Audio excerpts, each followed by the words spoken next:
So ngayon, kung ayaw ng kapatid ko na gamitin, ibenta ko na lang.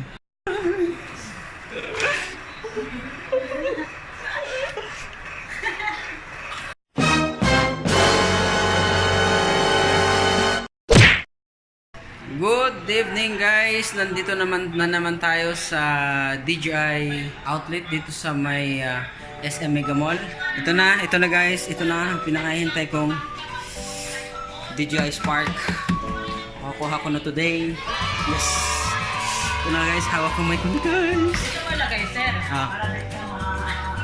Hindi, okay na. Sige, okay lang. Sa 22, bali isang buwan ko lang magagamit yan. Opo. So ngayon, kung ayaw ng kapatid ko na gamitin, ibenta ko na lang. Pero, paano yung warranty? Baka hindi siya Ang warranty sir, yung susi, bigay mo. Kasi yun naman Okay. So, pero pwede ko pa rin siya maibenta. Yun ang magiging ko, proof ko na bago pa siya. Para mayroon pa rin mayroon pa rin presyo, mataas pa rin presyo. So guys, this is one of my dreams na matutupad today at last day nabili na yung Osmo at ito na naman yung Spark. So tuloy-tuloy lang guys, huwag kayong sumuko sa mga dreams ninyo.